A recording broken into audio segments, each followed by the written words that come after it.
Good morning, New York City. 2 weeks ago, you made history by electing the city's first ever socialist mayor. But now the work begins. Welcome to the transition. On January 1st, you'll have a new mayor, and a new era for the city will begin. Remember how a few months ago he told you he doesn't need money for anything? Well, it turns out he does need money.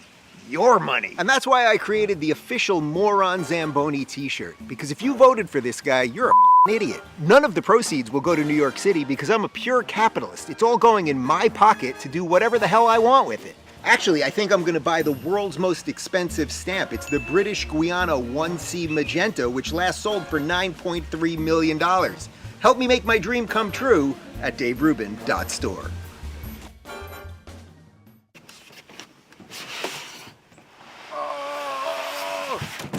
Gonna need that free healthcare.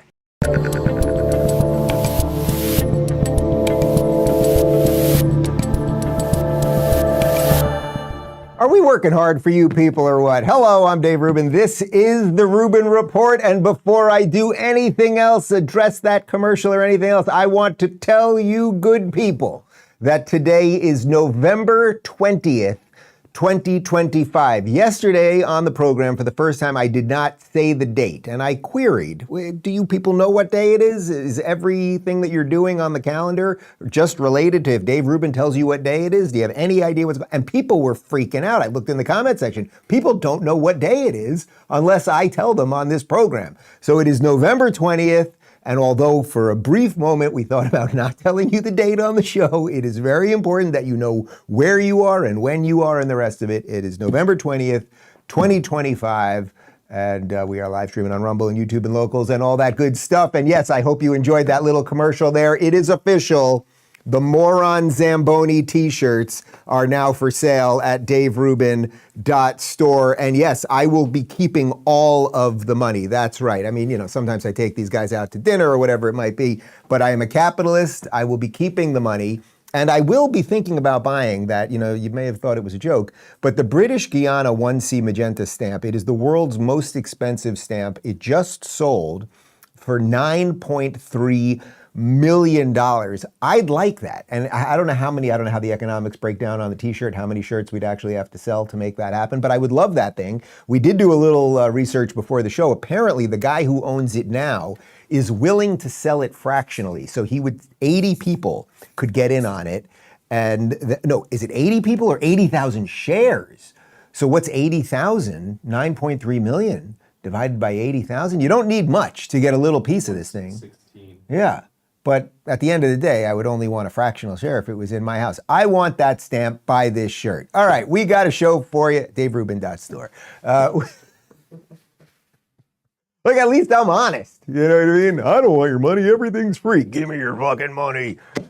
All right, we're going to dive into a whole bunch, just catching up on a bunch of stuff, and then in the second half of the show is rubinreport.locals.com community Q&A. But let's start, because obviously the last couple of days, everything's been about this Epstein fiasco, and as I've been pointing out for a couple of days, it's a little hard to know what the files actually are, and I have a feeling in that this thing was basically voted by every member of Congress to release it except for one, and when Congress is all for something, you must think something is rotten in Stinktown, and I have a feeling a lot of it is going to be turned on the Democrats. Well, already that is happening. So we noted yesterday that Lady Eyelashes herself, Jasmine Crockett, went up and gave a speech ranting and raving about all of the Republicans who have taken money from Jeffrey Epstein, except it turned out it wasn't just a mistake that Lee Zeldin did, it was a mistake that a whole bunch of them did. She got the wrong Epstein. Who would think that there are more than one person out there named Jeffrey Epstein? Hot diggity dog. Anyway, here is Lady Eyelashes on with Kaitlan Collins over at CNN.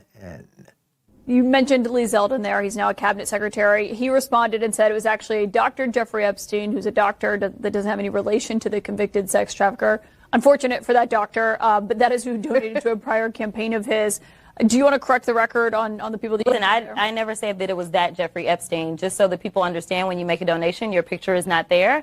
And because they decided to spring this on us in real time, I wanted the Republicans to think about what could potentially happen, because I knew that they didn't even try to go through the FEC. So my team, what they did is they Googled, and that is specifically why I said a Jeffrey Epstein. Unlike Republicans, I at least don't go out and just tell lies. But people might see that and say, well, you're trying to make it sound like he took money from I did not know. a registered sex offender. No, but I literally did not know. When you search FEC files, and that's what I had my team to do, I texted them and I said, listen, we're going up. They are saying that she took donations. Right, but someone might say, well, your team should have done the homework to make sure it wasn't the convicted sex trafficker. Within 20 minutes, you could not find that out, not from just doing a quick search on FEC. So, number one, I made sure that I was clear that it was a Jeffrey Epstein, but I never said that it was specifically that Jeffrey Epstein. Lady, you are a bullshit artiste, but not a particularly good one. Do you see what she's doing there? Like, they lie. What do I say all the time? Like, they lie about everything, not 80%, not 90%, every single word that comes out of, oh, well, we were really rushed, so that's why I said I was just a Jeffrey Epstein, so we were just really, really rushed. We Googled. It's like, why not just say, you know what, we just rushed into something really stupid and I said something really stupid and it all turns out not to be true.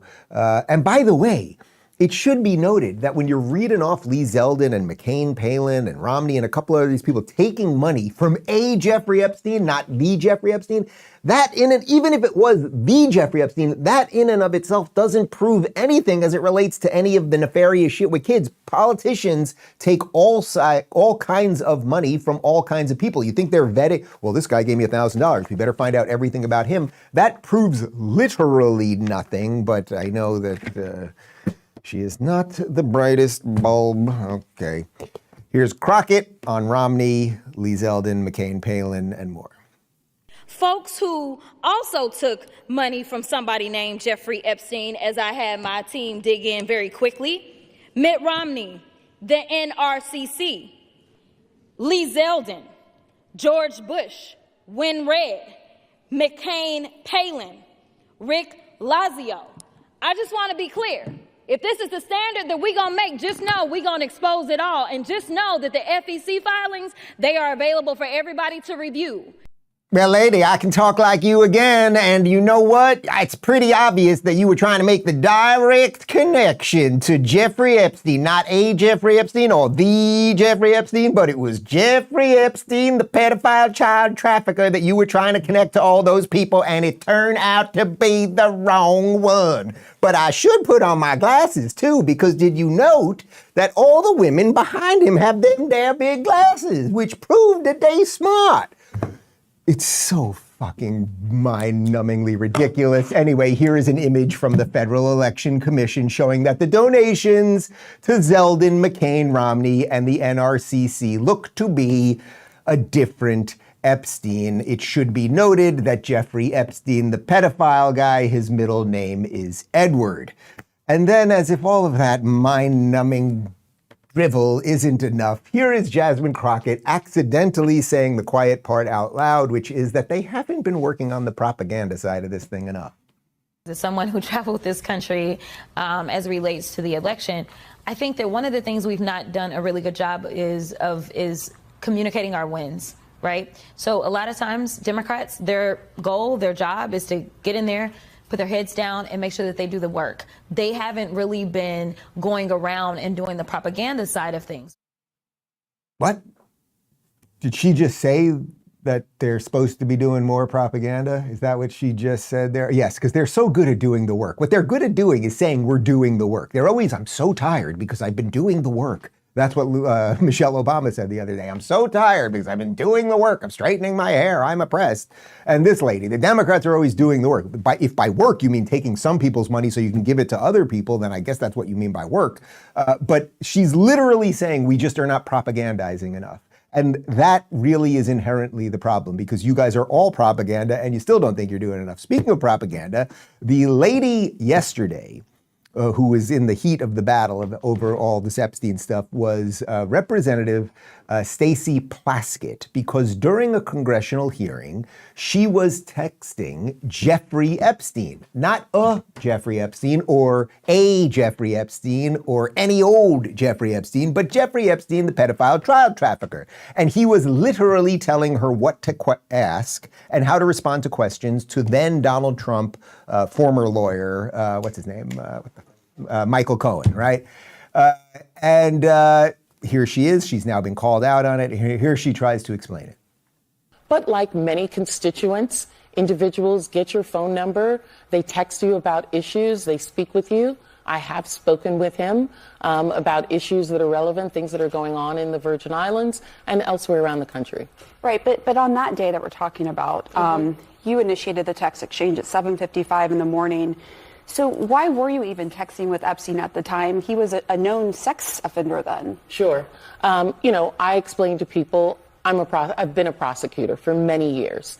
And there are a lot of people who have information that are not your friends that you use to get information to get at the truth. So why were you texting that pedophile at 7:30 a.m.? Sure. Nothing. It's nothing. Now, again, if he was her constituent, I think that much is true. I don't have a problem with a congressperson or a senator or anyone else texting with their constituents. It's nice when you have some actual real touch points with these people and some human communication with them. But she's literally being guided during a hearing as to what questions to ask Donald Trump's ex-lawyer from the guy who turned out to be, in essence, the head of the big pedophile ring. That seems a little problematic, as they say. Here is Ayanna Pressley. She's one of the ladies in the Hamas caucus on BBC, being asked why the Democrats were quiet for 4 years about the Epstein stuff when they were in charge, and she gets a little befuddled. Why wasn't there more clamor in the Biden administration to make sure that these files were released? Well, I can't speak to that. What I will say is Donald Trump ran on the release of the Epstein files. But Congressman, I just want to jump in there because Jeffrey Epstein died in a jail cell in 2019. Yes, Ghislaine Maxwell, who you referred to, was prosecuted, convicted in 2021. But President Biden was in office, Democrats were in office, and could have pushed for this very argument to make sure that survivors were honored. Sure. Oh, wait, hey, I'm on television. Don't ask me a real question. Right, you guys get it. And again, that's why I'm saying anything that is there that is evidence of someone who did something that is criminal, they need to pay the price for it and all of that stuff. That's like low bar and nothing barely needs to be said. But the fact that this has all been opened up after years of the Democrats not caring about it, it just feels like they've now opened up a Pandora's box. And I think my gut feeling, it's just a feeling.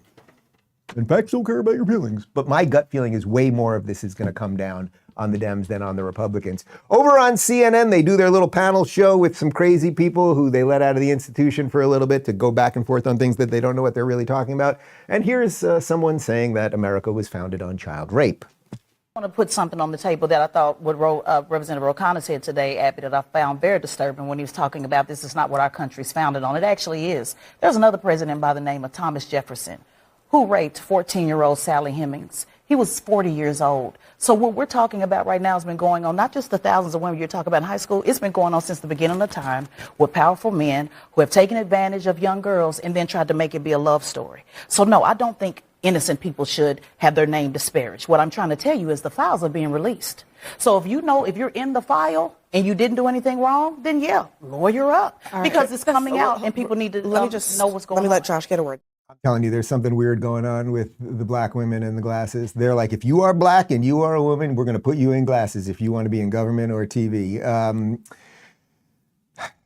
Lady, it is true, actually, that Thomas Jefferson had relations with Sally Cummings. And I've been to Monticello many times. That's his home in Virginia. And when you take the tour there, if it's an hour-long tour, about 40 minutes of the tour is about slavery. They acknowledge that relationship. It's way disproportionate on slavery than it is on anything else. This man was an incredible inventor. He was writing our founding documents. He was literally writing documents that were going to free the slaves while he was acknowledging his own struggle with having slaves. He was just a man of his time. And I assure you, Thomas Jefferson, lady, is a hell of a lot better than you and better than me and better than most people these days. These were incredible people people who were writing aspirational documents so that the people behind them would live better lives than they lived. And we pulled up a quote from Thomas Jefferson, and you tell me who's better, Thomas Jefferson or that lady. Indeed, I tremble for my country when I reflect that God is just, that his justice cannot sleep forever. That's from Notes on the State of Virginia. And then he also wrote, the abolition of domestic slavery is the great object of desire in those colonies where it was unhappily introduced in their infant state. So you really have to understand, did the founders have slaves? Yes, George Washington had slaves. And when George Washington died, he freed his half of the slaves, but Martha continued to have slaves. Now, should we burn down the country for it because of that? Is that what we should do? Should we knock down the Washington Memorial? And again, these were just people of their time, and we're just people of our time. And I hate to think in 100 years what the very evolved progressives in 100 years from now will think about us. Here's a bit more from Donald Trump. This is a condensed version of the longer extended Truth Social post. He wrote, Jeffrey Epstein, who was charged by the Trump Justice Department in 2019, not the Democrats, was a lifelong Democrat, donated thousands of dollars to Democrat politicians, and was deeply associated with many well-known Democrat figures, such as Bill Clinton, who traveled on his plane 26 times, Larry Summers, who just resigned from many boards, including Harvard, sleazebag political activist Reid Hoffman, Minority Leader Hakeem Jeffries, who asked Epstein to donate to his campaign after Epstein was charged, Democrat Congresswoman Stacey Plaskett, and many more. Perhaps the truth about these Democrats and their associations with Jeffrey Epstein will soon be revealed, because I have just signed the bill to release the Epstein files. At my direction, the Department of Justice has already turned over close to 50,000 pages of documents to Congress. And do not forget, the Biden administration did not turn over a single file or page related to Democrat Epstein, nor did they ever speak about him. The latest hoax will backfire on the Democrats, just as all of the rest have. Thank you for your attention to this matter. Make America great again. So look, this is exactly what I said. I mean, my sense is they're going to send whatever it is they have sent over now, whatever it is that remains not classified for what they're calling national security purposes. I think more of it will end up pointing on the Dems. Again, though, the point is that this guy just giving money to politicians does not prove anything, right? And by the way, just being on the plane does not prove anything. Is it a little bizarre that Bill Clinton was on his plane 26 times, knowing there was so much weirdness going on there, knowing that Bill Clinton has some strange proclivities? Probably a little something. The other one who seems to be in hot water about this is Larry Summers. And by the way, he, in that post, Trump also mentioned Reid Hoffman. Reid Hoffman, if I'm not mistaken, Reid Hoffman is the Netflix guy, right? Is that Reid Hoffman? Or the LinkedIn guy who was funding all of the Gavin stuff during the recalls. Yeah. Yeah. So he is one of the guys that was funding Gavin's re-election during the recall in California. So he is a far left progressive who was putting out the most awful ads on Larry Elder, implying he was a white supremacist and more. But okay, that's a bit of a sidebar. Here is Larry Summers now admitting that he's ashamed of his relationship with Epstein and that he's going to step away. This is at a Harvard class just a day or two ago. Some of you will have seen my statement of regret, expressing my shame with respect to what I did in communication with Mr. Epstein, and that I've said that I'm going to step back from public activities for a time, but I think it's very important to fulfill my teaching obligations. And so, with your permission, we're going to go forward and talk about the material in the class. All right, let me just do a quick correction because I always get these two confused. So there's Reed Hastings, who is from Netflix. He's the one that I'm talking about as it pertains to Gavin Newsom and putting up all of these horrible, literally racist ads against Larry Elder. That is not Reid Hoffman. So I want to be very, very clear about that. For some reason, I get those, well, they're both named Reid and H. I guess it's not so bizarre that I get them crossed out. Anyway, there you can see. So Summers, it's like, I don't know what he did or didn't do. He didn't really admit to anything there other than conversations with the guy. But okay, so something seems to be happening now. Here is Scott Jennings pointing out, as I've said repeatedly, that more of this is going to end up on the Democrats' lap. I think Democrats strategically may have never believed that Republicans would do this. And they may be careful what they wish for here, because we're already finding out that Epstein was in touch with Democrat members of Congress in 2019. We know Larry Summers, the president of Harvard, Bill Clinton's Treasury Secretary, was soliciting dating advice from Epstein. We know he was trying to fundraise with Hakeem Jeffries. I think we're going to find out the Epstein political story has everything to do with Democrats and nothing to do with Donald Trump, and that could blow up in their face. Right. So we will see. Again, why did you guys not care about it for 4 years under Biden when you could have released it at any point? Then you sort of think you can get pin this on Trump, and what if you dingbats, perhaps this was a real 4D chess move by Trump, and you guys just released a bunch of stuff that's going to point on you. I should make a second correction in only 2 minutes. I think I said Sally Cummings. It's Sally Hemings, and you can think of any other jokes as it relates to that last name. Let's talk about Noble Gold for a minute, and then we'll have more on the other side. Guys, gold has officially gone mainstream. Every day, more and more Americans are discovering the buying power of gold. But how do you actually take advantage of it and invest in a simple way? Well, that's where Noble Gold Investments comes in. Their specialists are trained to help investors like you go from confused to confident. Whether you're looking to roll over an old 401k into a gold IRA, or you want physical coins and bars delivered right to your home, Noble Gold makes the process simple, secure, and stress-free. You'll get step-by-step guidance, transparent pricing, and a U.S.-based service from a trusted team that's handled over $2.5 billion in precious metal transactions. With Noble Gold Investments, protecting and growing your wealth isn't just their job, it's their commitment. Visit DaveRubinGold.com today to claim your free wealth protection kit. That is DaveRubinGold.com. Noble Gold, helping you build a stronger future. So now I want to jump. We're just catching up on a few things that happened over the last couple of days. This is super interesting. So here is he's currently a Florida Senate candidate, former January 6th prisoner who served 4 years, and he was pardoned by Donald Trump. His name is Jake Lang, and he was one of the people that led a protest in Dearborn, Michigan over the last couple of days. And, you know, we've talked a bit about Dearborn here. It is largely, I would say, become an occupied city in the United States, where they are publicly doing the Muslim call to prayer 5 times a day. Like, if you are not Muslim, you might not want to hear that, and there should be noise ordinance laws. And by the way, if you are Muslim, it doesn't mean you want to hear it. They are constantly having Hamas rallies and Hezbollah rallies, and you see flags for ISIS out on the streets and a whole bunch more. This is the one that they were going to put Arabic on their police officers' uniforms, and then after some pushback, they decided against it. But there's something very, very strange going on in Dearborn. So a group of people did go protest in Dearborn. But first, here is Jake Lang at a Dearborn City Council meeting, and it got a little intense. You just got to keep it down. In 1900, the world was 30% white. Fast forward 125 years, we are down to 7%. The Islamification of Europe is particularly aimed at the destruction of white people. The Islamification of America is aiming to meet the same goal. Our people, white Christian, European, Western civilization, we built the arts. We built the Colosseum. We have ran the world into the industrial age. And now, this people here, the Muslim community, is looking to drag us back. They're looking to oppress women, oppress homosexuals. They're looking to destroy everything that makes America great. President Trump, send ICE into Dearborn. These people have overstayed their visas. You come here and you marry 4 or 5 women and you outbreed us. You change the laws. You make all of our country look like the places that you fled from. We don't want you here. Respectfully, get the f*** out of my country.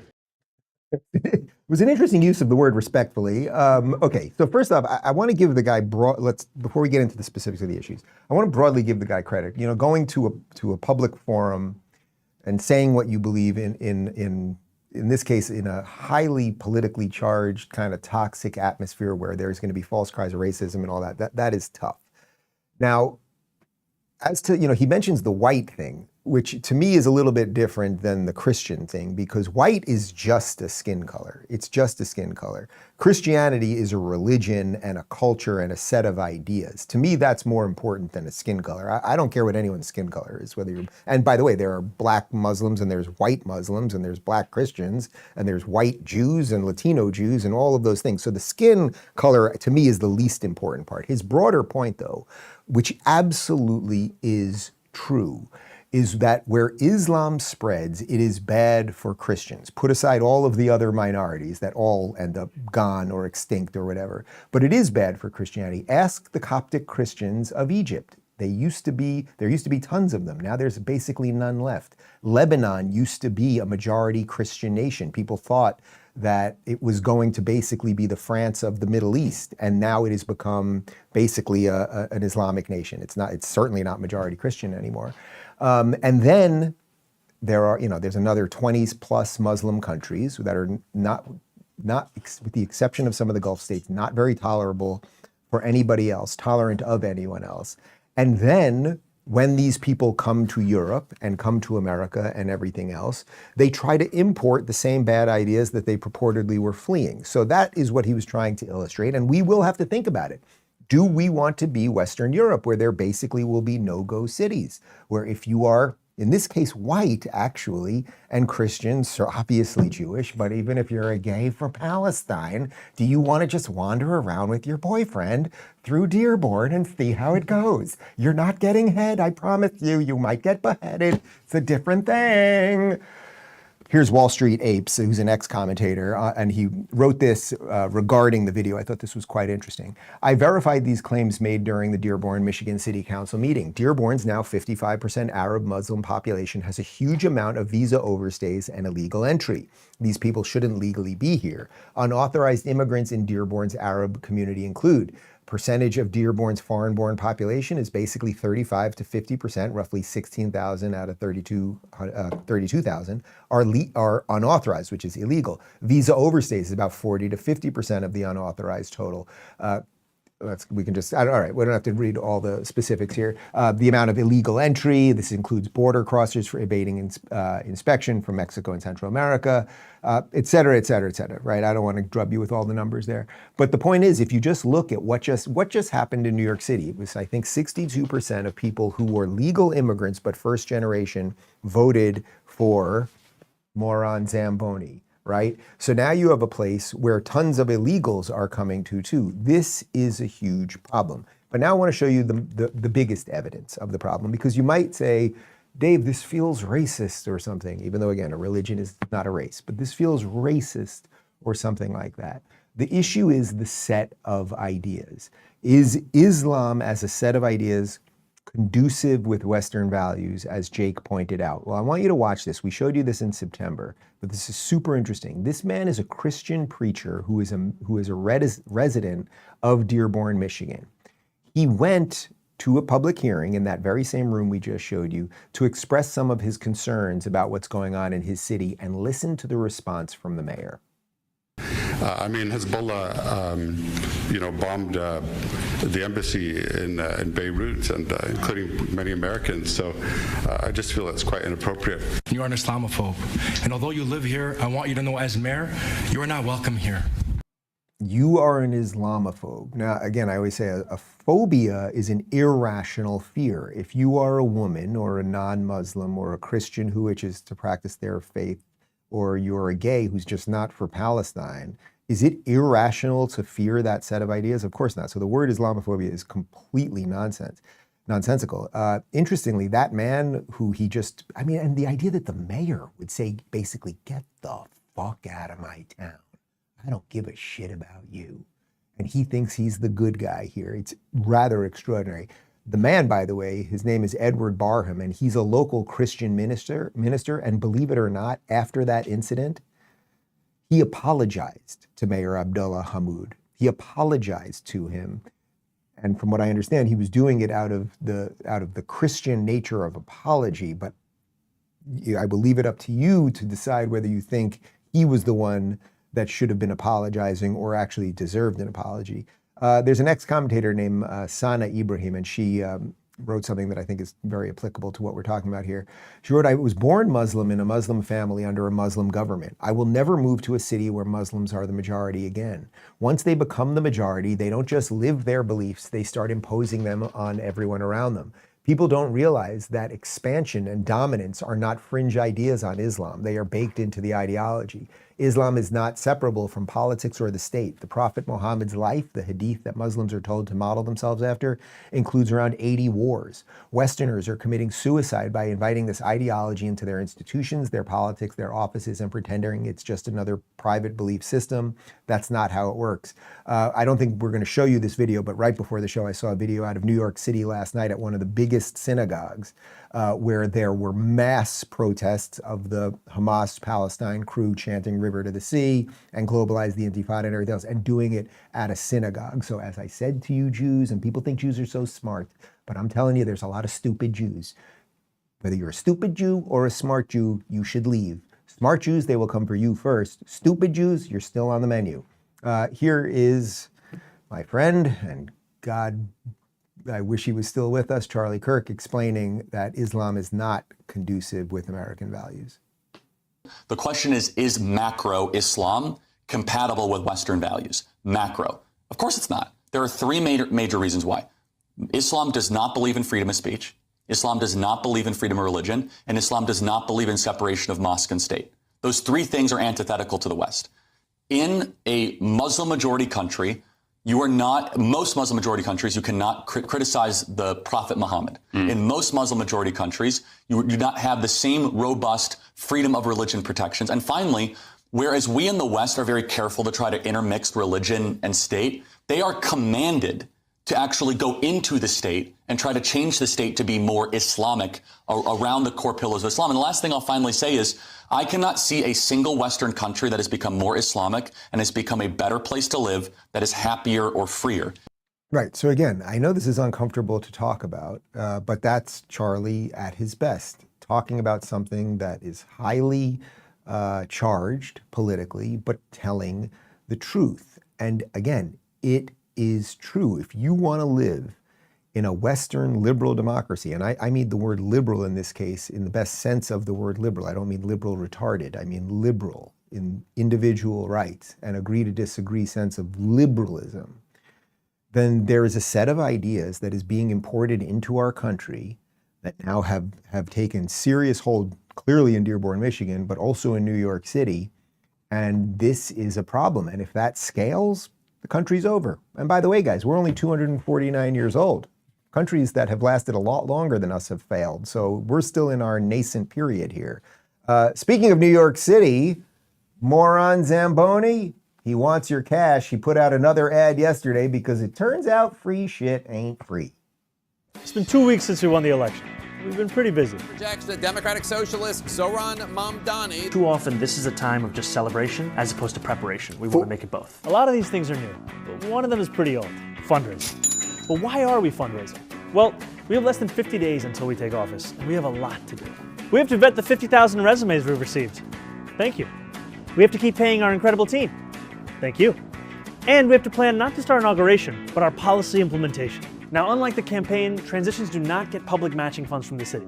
So that 8-to-1 match, gone. It's up to us to raise the money. Usually campaigns take that as an opportunity to rely on wealthy donors, but that's not us. You've already been incredible. We've raised more than $1 million in just 2 weeks. Our average donation is around $77, and more than 12,000 of you have donated so far, which is much lower than the last administration's transition. But we're still asking for your help because we need to raise $4 million in total, so January 1st can be the day we start to deliver, not start to prepare. I hope very soon not to have to ask you for money, but until then, I'm asking.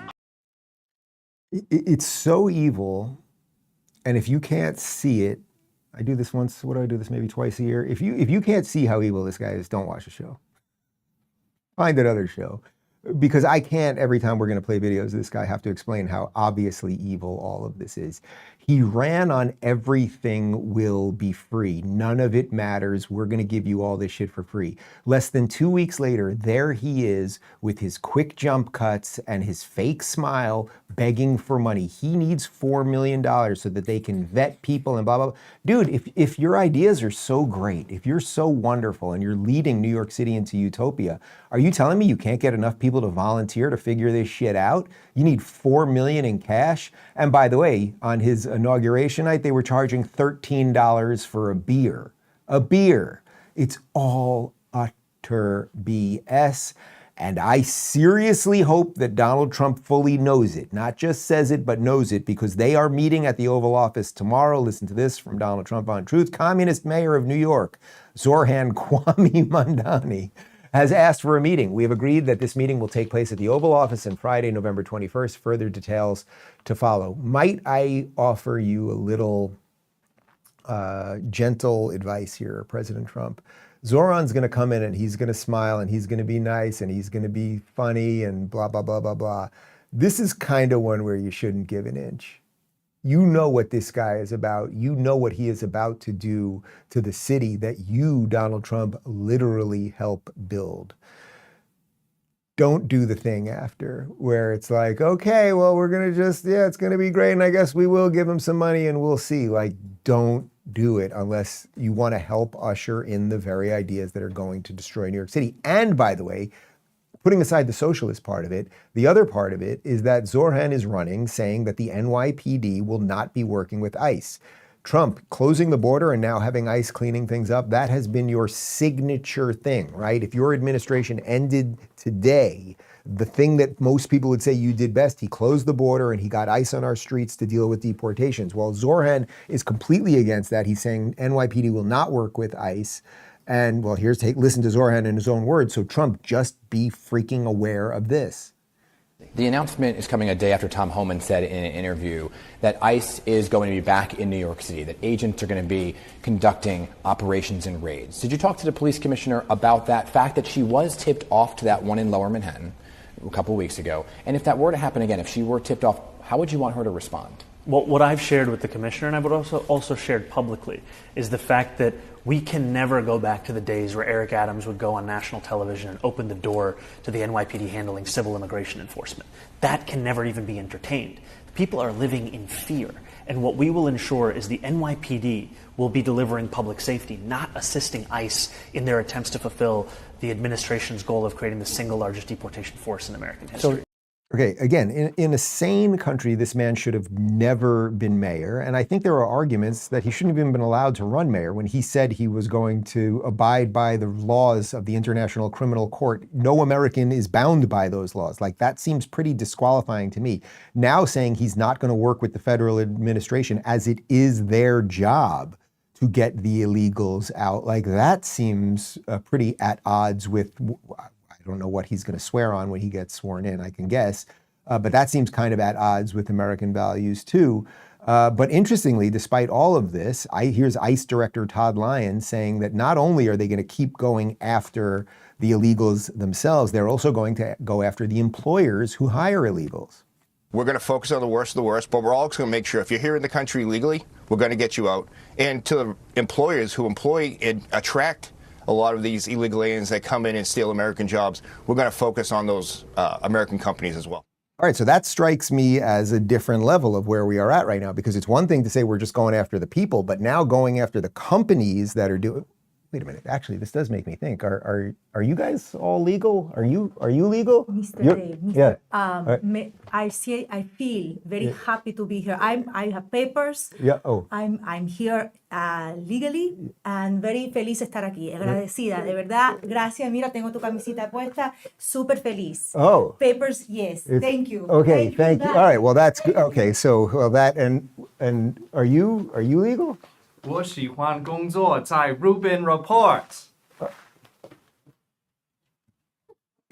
Connor, you're legal, right? Good old white Connor.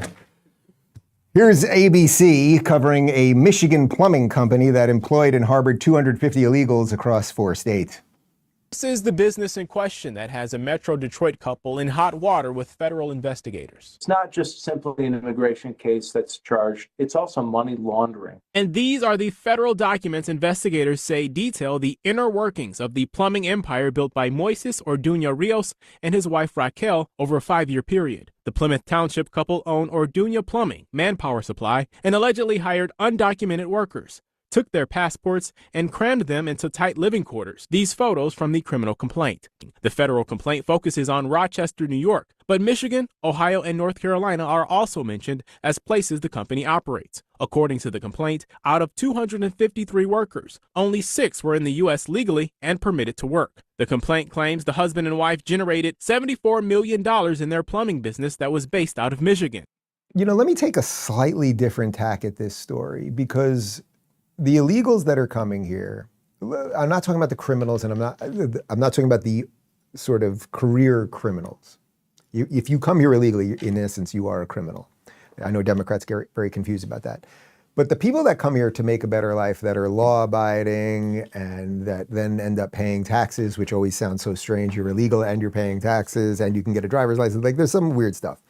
But for the people that come here and then take these jobs, and then for the people that hire them, if you go back over the last couple of years, in that the whole system was designed to let that happen, in some sense, you could argue it's not immoral, but it's slightly wrong to be punishing everybody. Like the guy, like who is more at fault? The factory owner who hired these people who were let in by our government, or our government itself, right? The blame goes a little bit everywhere, but I don't think you can just blame the guy who was like, oh, the government let in all of these people, I can pay them less than I would have to pay someone else, and well, then I'm gonna go ahead and do it. It doesn't make that guy great, but you can understand why he would do it.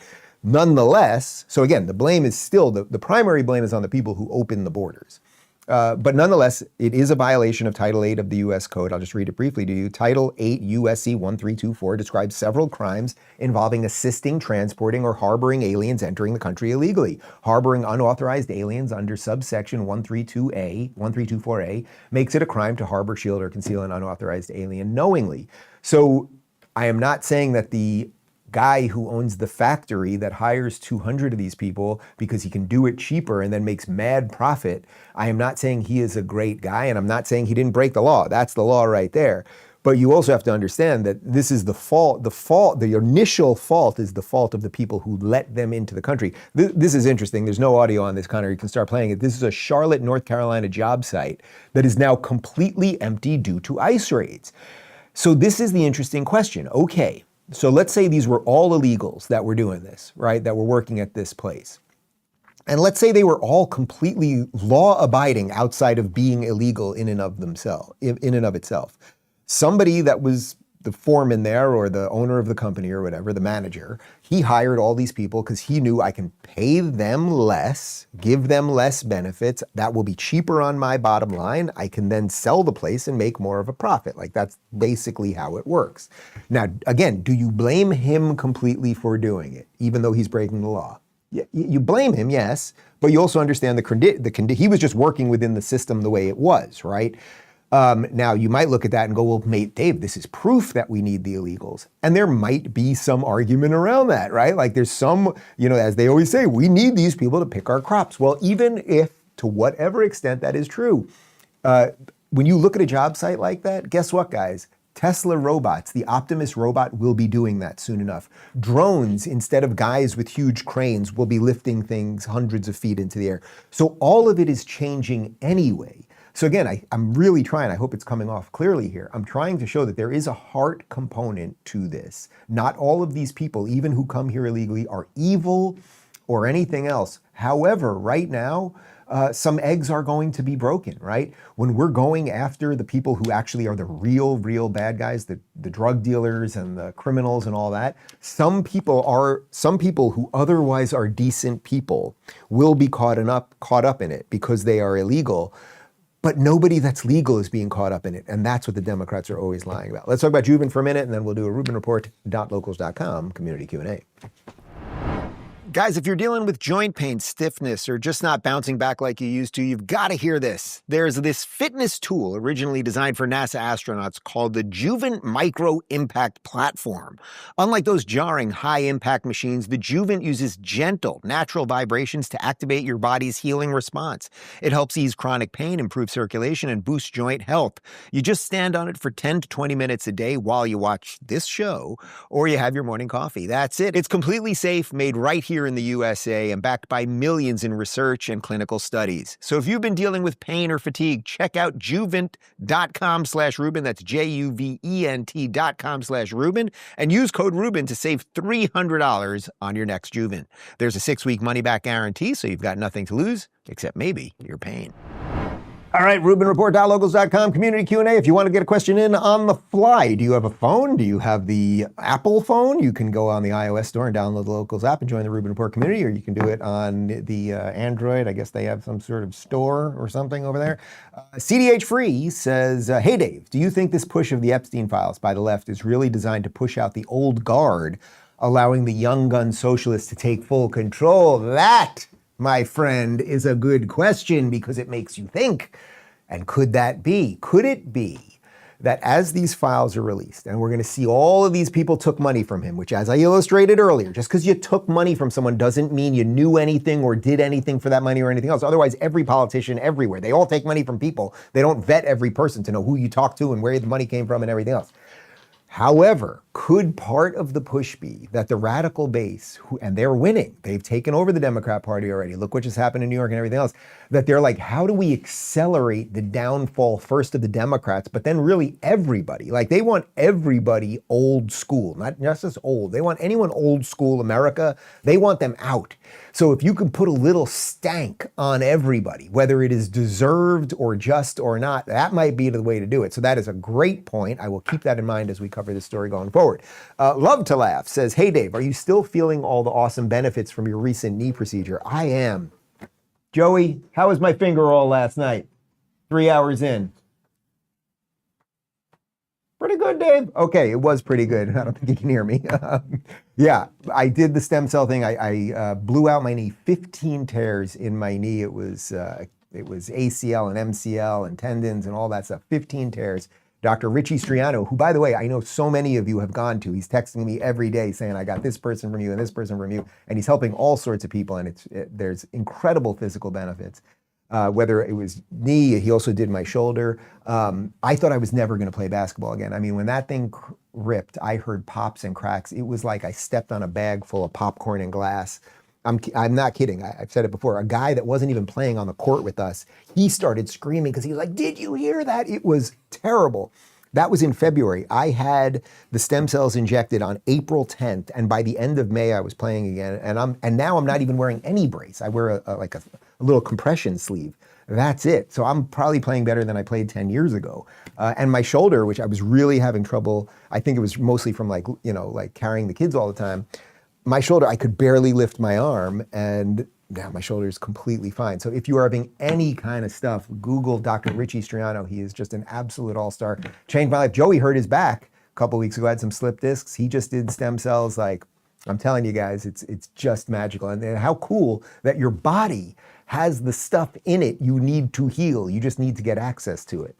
Lacey says, can you explain exactly what Israel has done that is so egregious to have lost support for the fight against Hamas, since Hamas, the same Hamas that burned babies in ovens and dragged a mutilated woman's body through the streets? I mean, you guys know, I've seen the 47-minute video that they keep on an Israeli military base that's like the worst of the worst. Like, I've seen the beheading, like at least one beheading, and the guy that's doing the beheading is smiling the entire time and laughing as he's beheading someone in slow motion, not even with a sharp, I mean, this is disgusting, but not even with like a cleaver. It's just like a little knife like this. Like, that's not easy to do. And trust me, that wasn't even the worst of it. The things that they were doing to kids, it's unimaginable, unimaginable.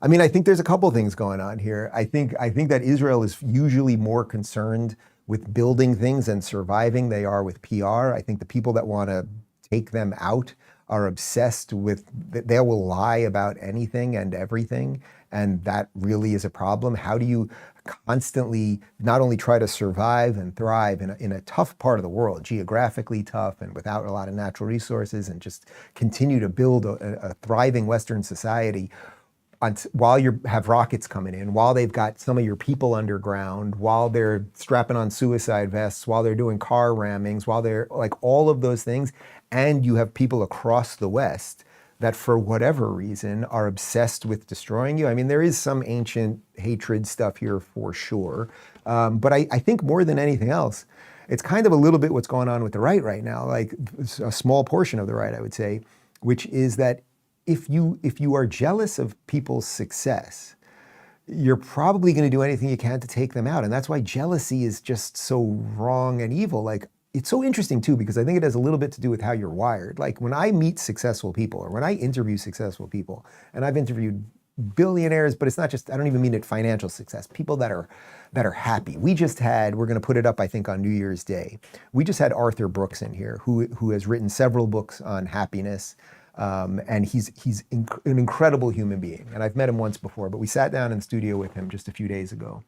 And my guess is he's got some money and some success and some fame or whatever. Well, that's kind of obvious. But after spending an hour with him, I was like, that's the type of person that I want to be. You know what I mean? Like, and as opposed to looking at him and being jealous of something. I don't know what he has in terms of material stuff, more or less than me, it doesn't matter. But I think if you are rooted in jealousy, if you look at someone who either has more in a material sense, or you think they're more successful than you in some sense, or they've figured out something about life and you're jealous. And I think that that's a lot of what this has come down to around Jews. But you might, instead of jealousy, you might want to go, oh, is there something that they did as a society that has allowed them to survive for thousands of years at unimaginable odds? You might want to say, instead of hating them, I might want to learn a little something about culture or tradition or religion or belief or ingenuity or something, but the human condition is quite strange. Brian says, is there any chance to have 12-ounce bottles or cans of Copal, yet maybe even flavor mixes? So, we released Just as a Reposado, and I am so thrilled. Not only have we won a couple awards, we're like selling like crazy right now, which I think, do we have the image? We will 20% you guys. Today or tomorrow is probably the last day you can get it before Thanksgiving, because the shipping's going to get pretty nuts right now. So it's 20% off, no code needed at drinkcopal.com. And we're just, the feedback has just been amazing and it's been great. So we've been thinking about what the next thing's going to be. I'm leaning towards a mezcal. I'm kind of into mezcals lately, and there's something there. But I do like the idea of doing something that's a little more like a simple tequila soda, or even we were thinking about little glass bottles that would basically, in essence, have a shot. It's not really, it's a beautiful, elegant tequila, so it's not really something you're doing shots with, although I guess we've done a couple shots around here. But yeah, we're trying to figure out something that would be a little bit smaller than just like the bottle, something that's a little more accessible to just, take to the beach or out in the pool or whatever it might be. So hang tight on that. And thank you for all you guys that have, I just love getting the feedback. It's so cool to create something. I created this that people seem to enjoy, but to create something that we put so much love into, and it's just so out of my wheelhouse. I'm going down to Mexico to create a tequila, and that people who love tequila, when we were in Mexico and we brought it down there and we're talking to some of the best tequila sommeliers in the world, people loved it, like really, really loved it. So it's very exciting. CP1951 says, how does the machine get stopped? It's like whack-a-mole. The machine. How do you stop the machine? I don't know. There is a machine. There is a game. It's been played before us. It'll be played after all of us. And I think the best thing you can do is learn how to be a better player. When I learned that really was when I sat down. We should play this clip on the show maybe next week. When I sat down probably 2 years ago with Jared Kushner over at the Locals studio, and it was the first time. Was it the first time we had met? No, I think we had met once or twice before, but it was the first time we did like an actual proper sit down. And he talked about just everything as it relates to geopolitics and the Abraham Accords and everything they tried to do in the first administration. It's a game. And if you think about it as a game, these are characters in a game. There is a script, and that you can then learn how to play the game a little bit better, right? Don't hate the player, hate the game. Learn how to play the game better so that you can be a player. So I don't know that you can ever defeat it, but yeah, it is always, well, it's always why I'm like, no one ever pays the price. That's why I don't think they're going to be dragging all these people away in the Epstein thing. It's like no one paid the price for COVID. Think about all the horrific things that people in power did with COVID, and nobody paid the price. Maybe with the Epstein thing, there's going to be a sacrificial lamb or two. Like they're just going to grab, because, at some point, as Dr. Drew talked about, we taped Actual Friends yesterday. It'll be up tomorrow. Dr. Drew pointed out that, when you have these sort of mass hysteria things, whether they're legitimate or not, but you have like kind of a mob mentality around something, at some point you need a release. So that usually is where you're going to get the sacrificial lamb, or you're going to get somebody that they can all turn their hate on. So it seems like somebody will go down so that people will then move on, but we'll see. Elizabeth says, do the boys like Ghostbusters cartoon or the live action movie? So, they're only 3, but they really, really got into Ghostbusters. I don't know exactly how it happened in August. And I told you, we've been listening to Ghostbusters in this house, like just ad nauseum. They were ghosts for Halloween, and we were Ghostbusters, which was totally fun. And I've shown them a little bit of the Ghostbusters cartoon. But, even for a 3-year-old, obviously a lot of it's going over their head, and they don't need that much direct. It's not even that it's so violent, but you know what I mean? Like they just don't need that much of that kind of high stimulation stuff. We've shown them a little bit of the movie, really just the Stay Puft Marshmallow Man. But even that part, it's kind of scary because the rest of them are up top on the roof, and you got the big monster wolf out there, and, choose the form of the destroyer. So that's not really for kids either. Puffin' Rock is pretty good. They got these little penguins. They're on this little island. They're doing a bunch of stuff. So that you guys, you'd like it. You would like it. All right, let's talk about lean for a second, and then a couple more questions.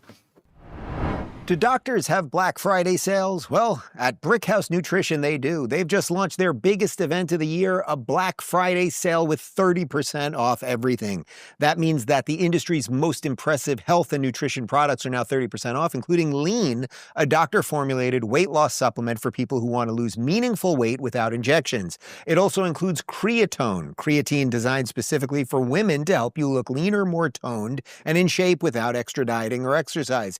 And there's even 30% off Field of Greens, the only fruit and vegetable formula shown in a university study to actually slow aging. Every Brickhouse product, from better sleep to superior collagen, is 30% off. Hurry, these Black Friday deals go fast. Visit BrickHouseSale.com to save 30% off. That's BrickHouseSale.com. All right, Web Metalwork says, what was the first concert you ever went to? These are the type of questions. I like mixing up some of the political stuff with these types of things. First concert I ever went to, I'm guessing it was 1989. I was about 12 years old. I was at Sleepaway Camp somewhere in Pennsylvania, and they took us to the Steve Miller Band, which I don't even know that I knew anything about the Steve Miller Band at the time, but that's such perfect, like late 70s, 80s. Look at that. That's kind of like all the Journey albums. I think maybe we have a picture of Steve Miller somewhere. Book of Dreams, I guess. No, we don't have it. It's okay. It doesn't matter. But yeah, you know Steve Miller Band. Like they're just classic kind of, it's more like late 70s, early 80s rock. Just great stuff. That was my first concert. Second one was, this is going to really date me in some way, Debbie Gibson. You guys don't even know Debbie Gibson, do you? We're going to end the show with a little Debbie Gibson today. Or pull up a little Debbie Gibson. She was huge. Brian says, Dave, do you have any atypical sides for Thanksgiving? You know, I handle the turkey. So we have all of David's family we host for Thanksgiving. And I'm going to do the turkey as I've done the last 4 or 5 years on the big green egg. So I'm smoking that turkey. It is an adventure and it is well worth it. If you nail it on the smoker, like you're going to get such a delicious, perfect crust on the outside that's just so freaking flavorful. It's amazing. And the turkey will be as moist as turkey can be. But yes, we do the turkey. And then I let them handle the sides. And I'm blessed to have a lot of people that are great chefs. So the eating will be pretty good here. And there will be a side of Copal. When we have 10 seconds of Debbie Gibson. Can we do it? We can't do it. It's copyright issues. All right, later, guys, go check out. There's Debbie Gibson. She was it back then. Out of the Blue, deluxe edition.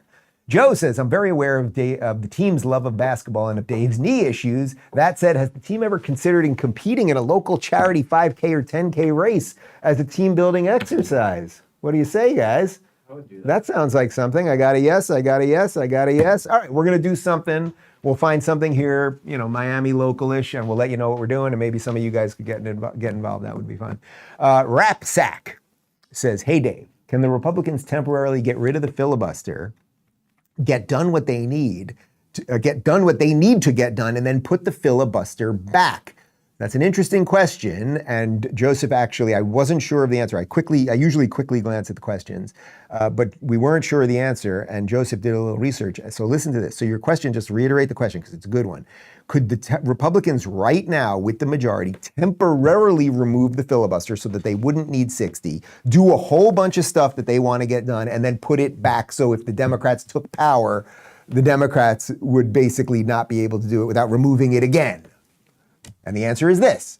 Procedurally, the answer is yes, it's possible, and here's how. You vote with 50 senators and the VP to reinterpret Senate rules, effectively killing the filibuster for certain kinds of legislation. Then you pass another rules interpretation to restore the old standard.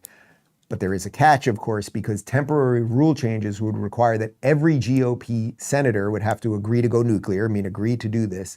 And then Democrats at that point, once they took power again, they'd have every incentive to keep the rules changed. So in essence, could you possibly do it? Yeah, but the second you do it and lose power, they can just reverse everything by the very same standard that you just put everything in. So it is messy, to say the least. That's why I think there's just such an interesting argument around this, right? There's just like the philosophic argument about what do you do when you are in power? Do you do everything you can to right the ship to the best of your ability? And with our team in power right now, I want them to do the best that they can. But if they take this power, You got to be careful about the power. It's that Ring movie that Connor likes. Once you get that ring, it's going to start freaking you out. Next thing you know, you're a little troll-like fella staring at a ring, and a little hobbit's going to push you into a lava pit. Thank you for watching. See you tomorrow.